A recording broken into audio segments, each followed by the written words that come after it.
mas nós precisamos sair da nossa zona de conforto e buscar, né, um pouco mais de esclarecimento, de entendimento, porque quando adentramos a essa casa aqui, a gente já recebe aquele choque dos fluidos benéficos que essa casa aqui, que for tanto empenho nos dar, meus mentores, amigos dessa casa. Então a gente vem aqui não é para cumprir uma obrigação, como a gente fazia quando era criança, todo domingo tem que ir na missa, porque se não for na missa não vai no matinê à tarde. Assim a minha mãe fazia. Se não for na missa, à tarde não tem matinê, você lembra? Então ia para cumprir uma obrigação. Tá? A obrigação que nós temos é nossa gratidão com o nosso Pai de infinito amor. Então neste momento, nós procuramos conectar-nos com o Mestre Jesus, com o nosso Pai Criador, rogando a eles as benesses, que segundo o nosso merecimento, que nós possamos caminhar,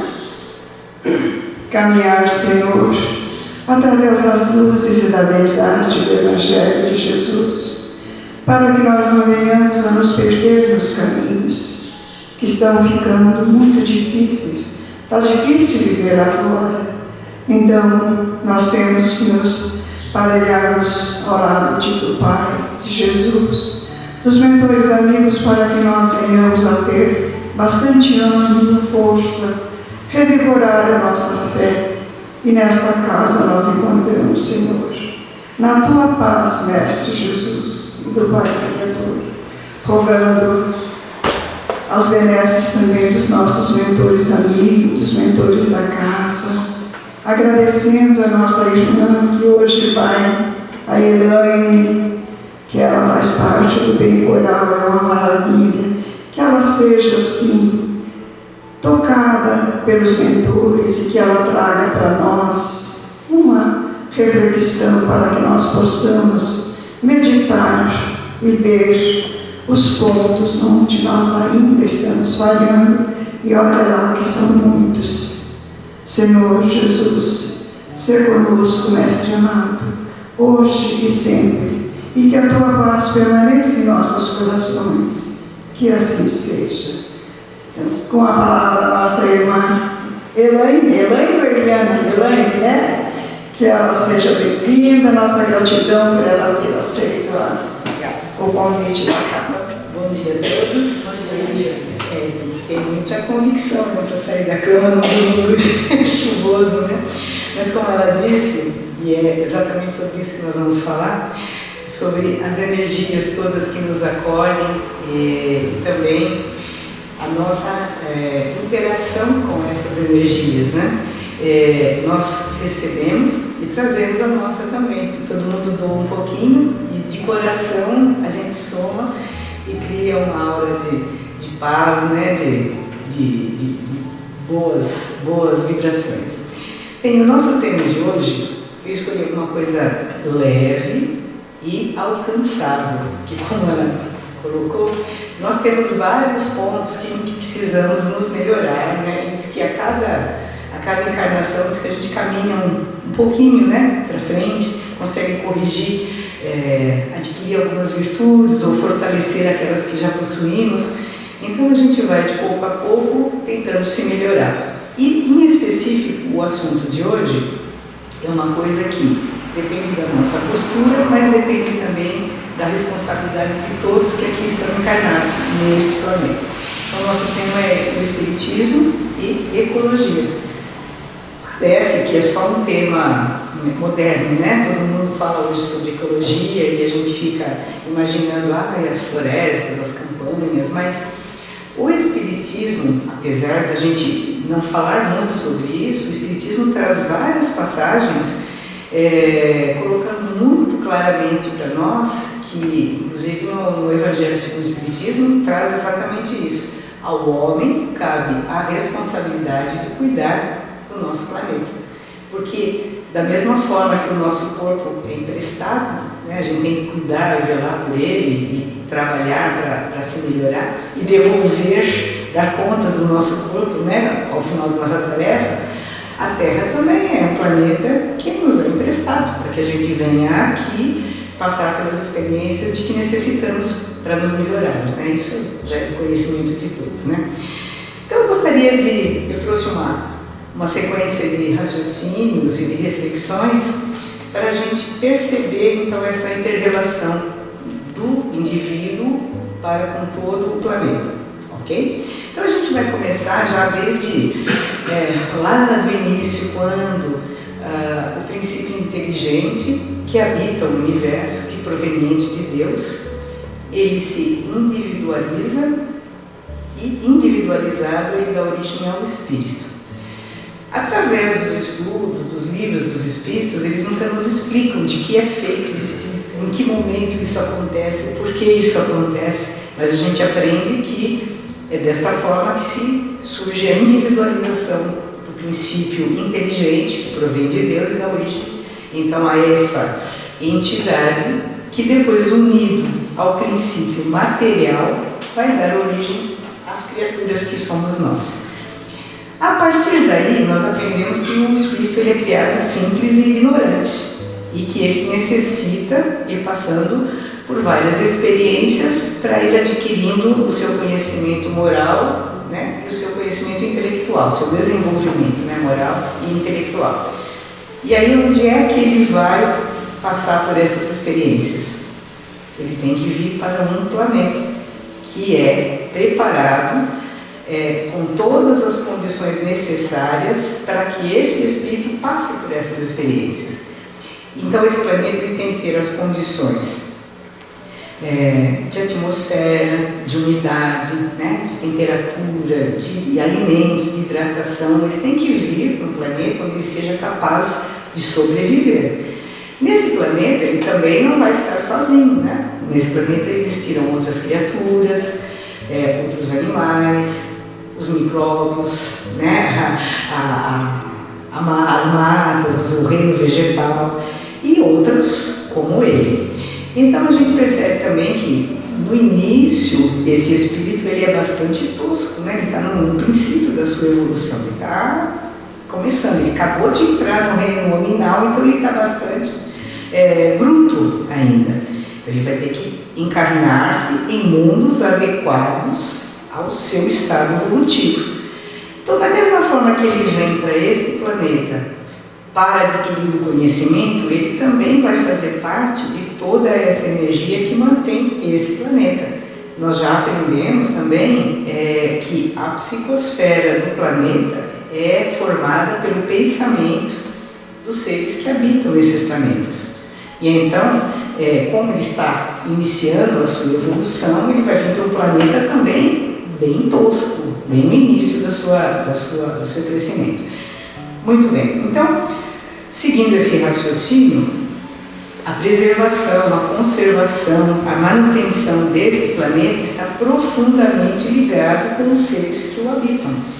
E seres encarnados e seres desencarnados. Porque todos os planetas, mesmo no início, né, da sua evolução, da sua formação, ele é sempre mantido por um grupo, por uma pleiade de espíritos que atuam no plano espiritual para manter o planeta com essas condições, e mais aqueles que vêm habitar. Bom, continuando assim, no livro Renovando Atitudes, no capítulo Belo Planeta Terra, vocês conhecem esse livro, Renovando Atitudes, do Hamed? Ele tem vários capítulos curtinhos, mas que trazem boas reflexões, né? Então ele traz assim, ó: somos habitantes do universo em busca da perfeição, e o nosso destino é a felicidade plena. Então cada ser vivo do planeta se interconecta, sendo todos essencialmente necessários para a manutenção de todos. Então, embora a evolução de cada criatura seja solitária no sentido das suas decisões, das suas responsabilidades, do seu livre-arbítrio, né? Porque cada cidadão vai ser responsável por cada criatura, né? Cada criatura vai ser responsável por suas decisões, por suas ações, por suas atitudes, enfim, por sua integração naquele ambiente onde ele vive. Então, embora ele vai responder por suas resoluções, todas as suas atitudes estão relacionadas e interconectadas com todos. Nós não vivemos sozinhos. Inclusive, tem a lei da sociedade que fala que nós devemos interagir, nós devemos viver em sociedade, porque senão como é que nós vamos ter experiências? Como é que nós vamos exercitar a nossa caridade, a nossa paciência, a nossa resignação? Então, as leis divinas são maravilhosas, né? Porque elas organizam toda a baderna que é a nossa mente logo que somos criados, né? Logo que estamos no início da nossa caminhada.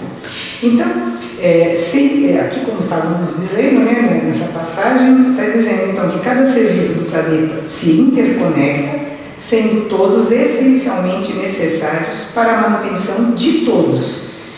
E, em razão disso, se os rios, se as florestas desaparecerem, os homens também perecerão parcialmente. Então a gente vai deixar de poder contar com toda a energia que o planeta também nos oferece, né?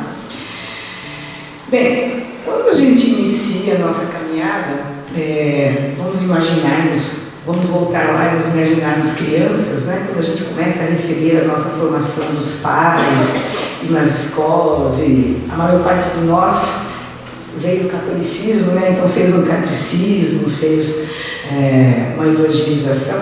Quem teve a sorte de nascer no berço espírita já caminhou um pouquinho mais rápido, né? Porque não perdeu tempo com aquelas coisas que nos iludiam, né? De céu, inferno, enfim. Então, quando a gente começa a estudar e adquirir os nossos princípios, eu não sei se vocês se recordam, mas alguém falava de cuidar da natureza, falava de preservação de ambiente, falava de rio poluído, né? Jesus, quando esteve entre nós, como era o mundo naquela época? Era um mundo bastante primitivo no sentido das questões morais, né?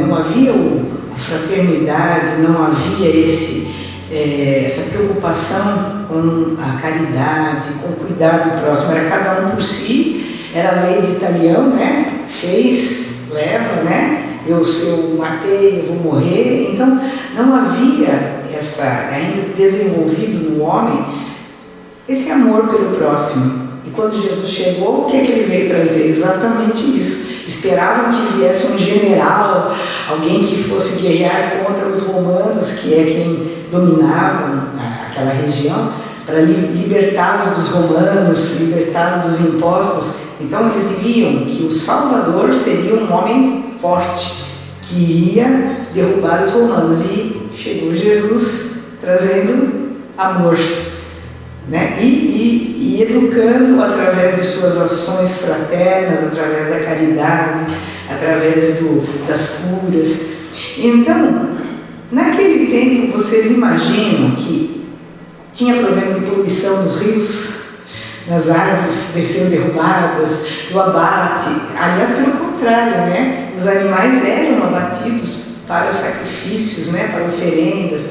Então, naquela época, Jesus falava sobre o bem, sobre a fraternidade, contava suas parábolas e a maioria das pessoas não entendia. E os seus próprios apóstolos também não entendiam a maior parte da moral das histórias das parábolas que ele contava, o que ele exemplificava. Então, o que a gente entende disso? Como a maior parte da preservação da natureza naquela época não era um problema, ela não está registrada. Então, de uma forma geral, as religiões todas não falam muito sobre preservação do meio ambiente, porque não entendem que cuidar da criação divina, cuidar do planeta, de tudo isso que nos foi dado, é sim uma obrigação de cada ser que habita esse planeta. Então, como a gente está muito preso aos ensinamentos já deixados, a gente acha que isso não é um tema tão importante. A gente tem consciência pelo conhecimento, pelas consequências que nós sofremos hoje por tudo que a gente vê de devastações, né? Então, o que eu estou tentando fazer é fazer uma ligação entre o conhecimento espiritual e religioso que nos foi deixado com a nossa realidade de hoje. Então, naquela época, quando Jesus narrava uma palestra, uma parábola, ele sempre dizia: quem tem ouvidos de ouvir, que ouça, quem tem olhos de ver, que veja. E já naquela época, a maior parte ninguém entendia. Hoje nós compreendemos um pouquinho melhor. Então, temos que refletir um pouquinho. Hoje é o tempo da gente tratar do nosso planeta. Naquela época não fazia sentido falar sobre poluição de rios, sobre plastiquinho no pescoço das tartarugas, sobre canudinhos, copos plásticos. Não havia isso. Mas nós não progredimos, não estamos aqui para progredir. Então, como o homem individualmente vai evoluindo, o planeta também. E vai sofrendo as consequências da ação do homem. Então, nós, como espíritas, temos a obrigação de cuidar do nosso planeta que nos foi emprestado, né? E que é um paraíso, né? Se a gente for olhar para o pôr de sol, olhar para essa chuva que veio, tudo que acontece na natureza tem um propósito. Nenhuma chuva forte, nenhum vendaval, nenhum calor excessivo, nada disso é à toa. Tudo tem um propósito. Mas nós vamos ver que toda a criação é uma obra divina e segundo resultado da vontade do Criador, que se manifesta em todas as formas de vida e alimentos do universo. Então hoje o homem está conseguindo manipular geneticamente algumas plantas para que elas fiquem resistentes às pragas, para que seja possível produzir mais e perder-se menos. O homem já consegue, através de tecnologias, bombardear as nuvens para que chova em determinada região, para que não se percam as plantações. Então existem algumas manipulações que o homem hoje faz, às vezes boas, às vezes não tão boas. E então o respeito à criação divina é o que deveria nos nortear. Isso é bom, isso interfere em toda uma população, isso fere alguma lei divina. Então esse é o crivo que os cientistas e que os dirigentes deveriam ter. Será que eu estou alterando a criação divina? E será que isso é melhor mesmo? Se eu tiro uma mata enorme que está próximo da cidade para construir uma edificação qualquer, um condomínio, um shopping, que seja, depois de um período começam a aparecer na cidade muitas pragas, né? Começa a aparecer escorpião, cobra, ratão. Por que aconteceu isso? Eles estavam vivendo lá. Você tira a mata, eles têm que ir para algum lugar, então eles vêm para a cidade.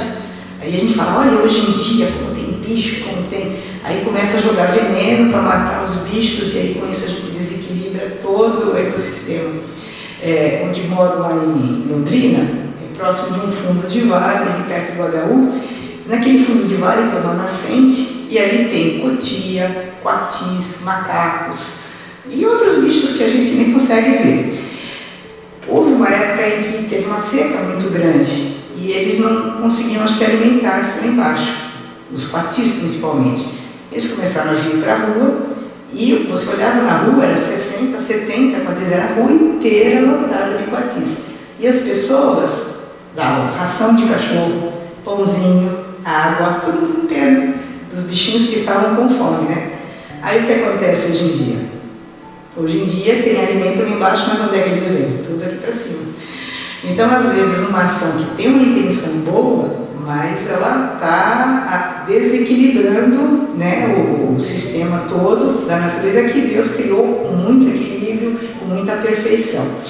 Então, nós espíritas temos que olhar com um pouco mais de cuidado de qual é a nossa função. É só ser caridoso, eu falo só como parece que é fácil, né? A gente sair da cama num dia como hoje para ir fazer fisioterapia, para aplicar um passe. Mas enfim, a gente faz caridade, se preocupa com a sopa, com o alimento, com o agasalho, né? Às vezes medicamentos que alguém precisa, tudo. E aí a gente tem que se preocupar também com as ações que acontecem na nossa cidade que prejudicam o meio ambiente. Que ação a Casa Espírita tem na sociedade para auxiliar nesse cuidado da natureza. Nós vamos ver, tem várias passagens de vários livros, Espírito de Joana, até o Papa Francisco, ele fez uma primeira encíclica, eu estava lendo, né, porque eu não conheço as questões católicas, mas a encíclica é um documento que o Papa escreve, como se fosse assim a ordem do dia, e ele escreve para os bispos, para que aquilo então seja trabalhado nas suas paróquias. E ele fala muito claramente, em 2015 ele já fala o sistema atual que o homem vive, o sistema econômico de desenvolvimento do homem não é justo, não é caridoso, prejudica. Por quê? Na ânsia do progresso, de avançar com a economia, nós prejudicamos as matas, a natureza, e é muito egoísmo do homem quando ele faz isso, porque em prol de um empreendimento que vai gerar bastante dinheiro, bastante empregos, ele destrói uma parte do planeta. Então a gente tem que ver que nem todo progresso é de fato o que nós precisamos. Então a gente começa a voltar para trás, né? Começa a querer comprar verdura daquela quitandinha ao invés de ir no mercadão. A gente começa a fazer coisas que os nossos avós faziam, porque a gente começa a perceber que aquilo faz mais sentido para nós, né? E aquilo é mais útil para nós do que alimentar uma indústria que só cresce e vai destruindo, né?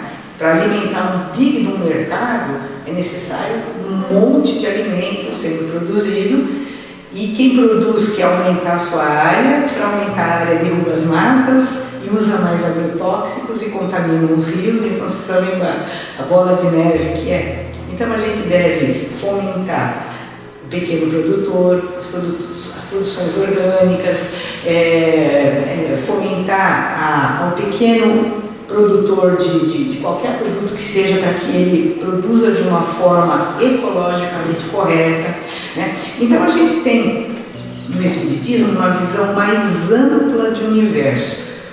Por quê? Não vou falar mal dos católicos, tá? Mas é uma coisa que é fato.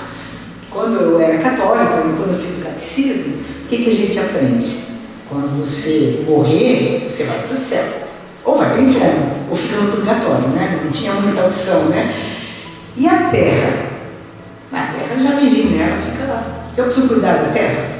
Não, vai ficar aí, né? Se eu sou um trabalhador, eu tinha uma indústria, eu comprei várias fazendas, desmatei tudo, enchi de boi e deixei para meus filhos.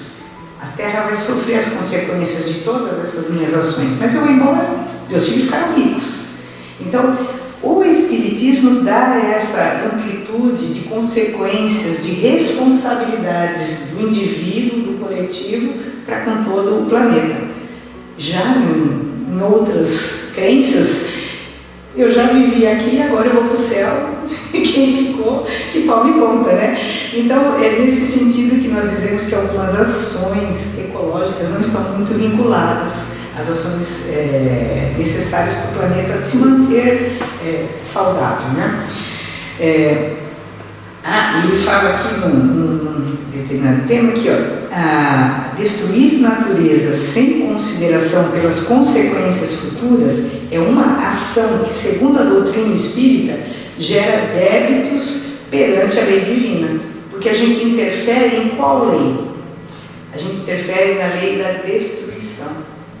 Porque a lei da destruição, ela é necessária, né? As coisas necessitam ser renovadas, mas pela ação da própria natureza, não pela ação do homem. O homem modifica a natureza de acordo com a sua conveniência. E já a natureza, ela vai se renovar, ela vai se purificar por seus próprios sistemas. E agora eu vou ler um trecho da Revista Espírita, pequenininho, tá, gente? Não é leitura comprida, não. Então, na Revista Espírita de 1868, do mês de setembro, foi perguntado aos espíritos sobre se a alma, se a Terra tinha alma. Porque eles falam que o princípio inteligente, né, ele vai estagiar nos reinos, né, mineral, vegetal, animal, até passar para o reino nominal, e enfim, aí foi perguntado se a alma, se a Terra tinha alma. Então aí os espíritos respondem: a Terra não possui alma, mas uma coletividade de espíritos encarregados da elaboração e da direção dos seus elementos constitutivos. Então, a Terra, como vemos, e com todos os recursos que ela nos oferece, é de responsabilidade dos espíritos que tomam conta da Terra. Não é um só, tem um que dirige, mas tem uma coletividade de espíritos que atuam para manter todo o equilíbrio da Terra. Da sua harmonia, da sua vegetação, do seu calor, de sua luz, das estações do ano, da encarnação dos animais pelos quais são responsáveis e velam, e assim como pela dos homens. Então a Terra progrediu na medida que se formou e continua até o momento progredindo, desde que o homem não interfira muito e estrague tudo isso, né? Tudo que nela vive, tudo o que nela é vida e matéria, progride ao mesmo tempo. Os espíritos encarregados progridem também. Então a evolução é coletiva. Então hoje eu estou falando da ecologia, mas eu estou dizendo da responsabilidade de cada um de nós, de como cada nossa ação, de quando eu compro um produto e jogo o papelzinho no chão, não é só uma educação de não sujar o chão, aquilo vai parar no poeiro, vai pôr no mar. Então assim, a gente tem que pensar na sequência. Todos nós fazendo isso o tempo todo, é isso que nós vemos hoje, né? Rios com marés enormes de garrafinhas de água, de saquinhos boiando, enfim. Continuando aqui,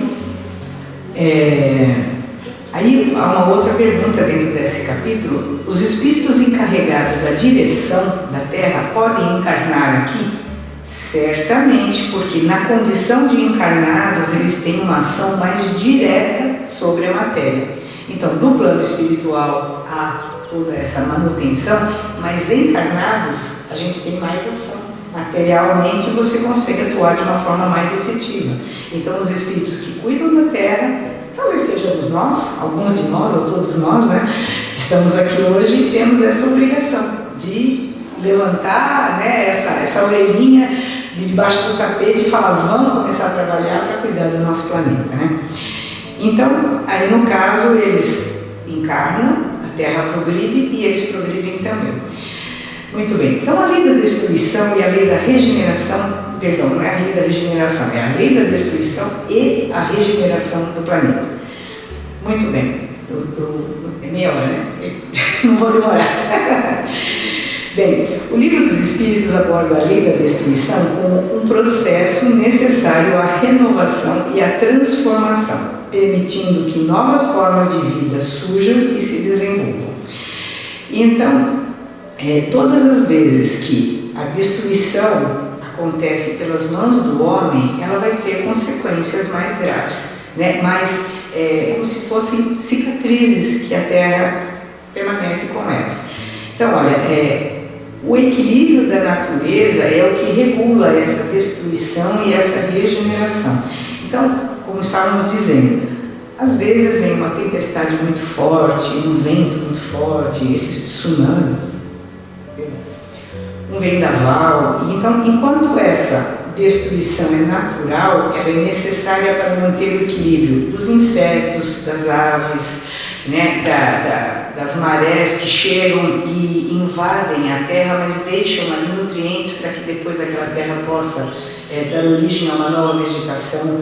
Você vê que a gente, tudo é amarradinho, né? A inteligência divina é fantástico mesmo, né? Então a gente tem que interferir o mínimo possível nisso, né? Então, quando a destruição é provocada pelo homem sem propósito e sem responsabilidade, é uma transgressão dessas leis e dificultam a regeneração espiritual da humanidade. Então, a destruição dos ecossistemas afeta a harmonia vibracional do planeta. Como ela fez a prece e disse, quando a gente chega aqui, a gente recebe toda essa energia, esse acolhimento de cada um, dos irmãos do plano espiritual que estão aqui, preparam esta casa para receber a todos. Vem da natureza, veio dessa chuva, vem da lua, vem de todo o planeta. Então, mantendo o planeta limpo, a casa limpa, né, limpa, organizada, ela vai ser harmoniosa e nós vamos sentir isso. Então, as ações individuais, a afetam no coletivo. Então a gente está falando bastante disso, porque é fato, né? Nós somos seres que vivemos a gente faz parte do ecossistema, nós estamos todos intrincados, né? Todos envolvidos. Então, quando a natureza é destruída, nós rompemos esse fluxo energético, criando um ambiente de sofrimento. Por quê? Porque existe também a lei da ação e da reação. Então, tudo que nós causamos no planeta, nós vamos sofrer de volta as consequências. Então, isso vai causar sofrimento. Então, as doenças, as crises sociais, as crises naturais. Então, vocês vejam, né? Como nós não temos para onde fugir. Até assistindo uma palestra, o palestrante disse que falava para o filho assim: filho, vai jogar o lixo lá fora. Aí, como é que a gente fala para a humanidade? Onde é o lá fora? Não tem lá fora, a terra é nossa, nós estamos aqui. O lá fora é da porta para fora, mas o lixo continua aqui. Então eu tenho que cuidar do que eu faço com esse lixo. Produzir o mínimo possível de lixo, reaproveitar, reutilizar, né? Então, fala também de como, em relação à ecologia, fala também com relação aos animais, né? Que ação que nós temos com os animais, tanto os animais, os pets, né? Que hoje em dia chama pet, como também os animais que nos alimentam, que foram criados com esse propósito, né? Até no Livro dos Espíritos, acho que eu esqueci a questão, acho que é 700 e alguma coisa, me perdoe, mas fala também assim, que o homem, sendo material e denso, ele deve nutrir o seu corpo com o alimento produzido aqui, também denso, é necessário. Mas o que nós vemos hoje é uma coisa desumana, né? Eu fiz estágio uma vez num abatedouro de aves. É uma tristeza você ver chegar os caminhões com aqueles caixotinhos, com sei lá quantas galinhas ali dentro. Aí o que eles fazem? O caminhão vem no sol, né? Aí, para as galinhas se sentirem bem, eles param o caminhão na sombra, debaixo de uns chuveirinhos, e passam um vaporzinho ali de água para elas resfriarem, para elas se sentirem bem. Mas para que é isso? Porque eles são bonzinhos? É para que elas não tenham hematomas depois de abatidos, porque a ave, se ela tiver aquelas manchas roxas, pelo estresse elas fazem isso, aquelas aves são descartadas, não podem ser utilizadas. Então, assim, é bastante desumano. Eu como carne, não consegui ainda não fazer isso, mas eles falam aqui com relação ao respeito a todas as formas de vida. Que o sujeito tem um sítiozinho, tem uma galinha, um porquinho, né, uma vaquinha que dá leite e tal, abate um porquinho, abate uma galinha, mas isso é uma coisa normal. Agora, essa quantidade de alimentos e de animais que são abatidos para exportar, e de que forma tão desumana, eles falam que o Livro dos Espíritos, eles esclarecem que os animais não são apenas máquinas biológicas. Isso está escrito no Livro dos Espíritos. Então, máquinas biológicas, ou seja, eu fertilizo, cresce, enche, vendo, faço outro. Não é uma linha de produção. A vida não é isso, né? A vida dos animais não é isso. Mesmo que eles sirvam para a nossa alimentação, essa forma de manejo não é correta, né?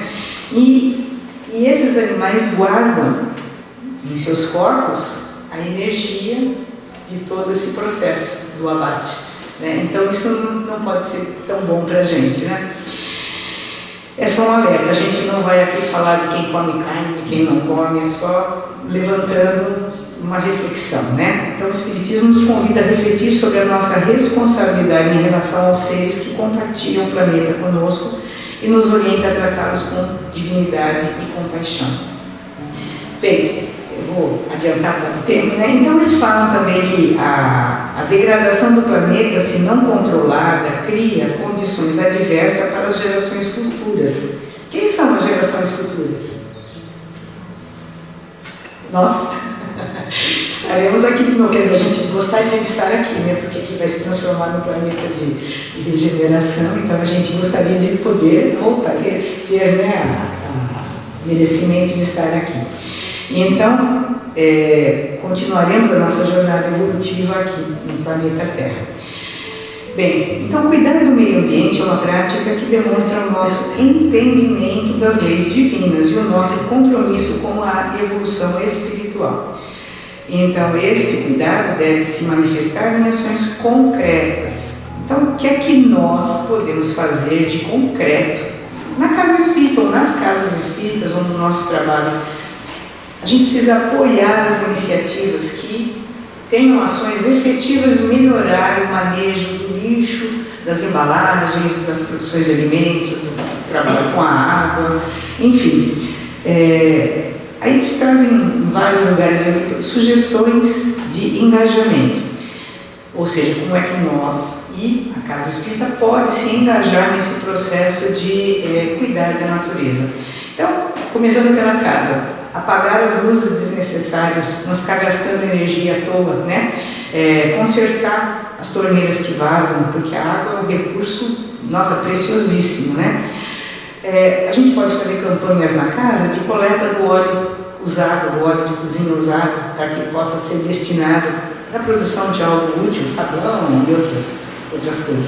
A gente pode colocar uma caixinha lá na frente para a gente recolher as pilhas. Todo mundo que tem pilha usada, traz e deixa numa caixinha ali. Aí alguém do centro assume a responsabilidade de levar para o local adequado, para que sejam dispensadas de maneira a não poluir a natureza, né? Porque a pilha não é reciclável. A gente tem que recolher ela e dispensar no lugar adequado. Fazer campanhas de plantio de árvores. Tantas ações não precisam estar dentro do centro, mas pode movimentar a comunidade, eu não sei se vocês já fazem, tá? Então, dando sugestões que eu encontrei, né?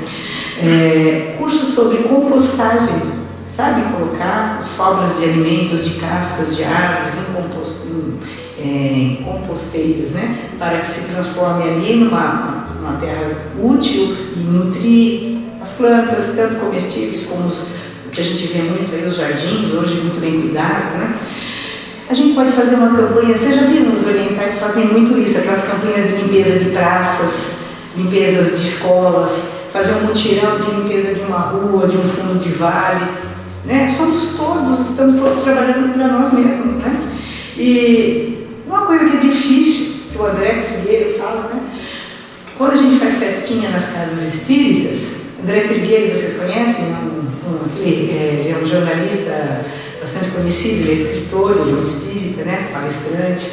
Então ele fala assim, ó, quando a gente fizer festinha na casa espírita, não usa copinho descartável, usa copinho de vidro, cada um leva o seu. Porque aqueles copinhos, mesmo que recolhidos, eles vão acabar, alguns deles voando, indo parar onde não deve. Então, se eu diminuir a utilização de materiais plásticos, né, isso vai ser uma boa ação. Diminuir a produção, diminuir a venda, né? Enfim. Então, a destruição do meio ambiente é uma forma de egoísmo, porque a gente, pela praticidade, a gente usa as coisas mais fáceis, né, que são os descartáveis, e coloca os benefícios imediatos acima do bem coletivo e das futuras gerações. Então, o planeta Terra está em processo de regeneração, isso a gente ouve falar direto, né? A gente lê, palestrantes falam sobre isso, e então a gente tem que ajudar o planeta a estar adequado para receber esses espíritos mais avançados que virão para a Terra, né? Bem, para finalizar por causa do horário, então preservar o ambiente é um ato de caridade, de amor ao próximo e de respeito às leis divinas que nos orientam a viver em harmonia com a criação. E o próprio Trigueiro também disse uma frase que eu achei, que a Marlene me contou, né, eu vou falar aqui, que resume tudo isso que eu falei. A evolução individual é ainda mais luminosa quando gera um benefício coletivo. Então, nós estamos caminhando solitários no que diz respeito ao nosso livre-arbítrio, mas nós estamos num planeta que é regido por uma pleiade de espíritos encarnados e desencarnados, e nós fazemos parte deles. Então, eu desejo a todos um bom domingo, obrigada pela paciência, trouxemos isso. Muito obrigada. Eu gostaria de agradecer as reflexões, embora que eu penso que o seu talvez seria até importante para um seminário, que dá para a gente colocar tanta coisa, né, que a gente pode fazer para o meio ambiente. E uma coisa que eu acho que às vezes a gente acaba esquecendo, muitas vezes, são os próprios remédios. Nós nos tornamos dependentes de medicamento, baseando com o início que ela colocou, que nós fazemos parte de um universo. Gente, nós temos tudo na natureza e muitas vezes a gente acaba deixando de lado o chazinho para pegar aquele remédio pronto. E nada contra o remédio pronto, a gente sabe a nossa correria, a praticidade, mas lembrando das embalagens. Muitas vezes a gente descarta o próprio medicamento, muitos deles, às vezes, outro dia eu comprei uma caixa enorme, tinha 2 comprimidinhos, uma caixa enorme. Daí 90% das vezes a gente não descarta de forma correta. Até mesmo outro dia um colega nosso estava recolhendo aquele blisters, né? Blisters que fala, né? A cartela de medicamento, que às vezes a gente acaba jogando para o lixo também. E repito, e será que esse próprio medicamento a gente não teria ali no quintal de casa? Para uma queimadura, uma babosa, é para uma gripe, o alho, vamos fazer um chá de alho, coisa simples. Então, é interessante, por que estou falando isso? Voltando no que ela falou, da criação, tudo que nós temos, nós precisamos no universo, cabe a nós a fazer a nossa parte. Excelente reflexões, Elaine, muito obrigada, e vamos para o passe.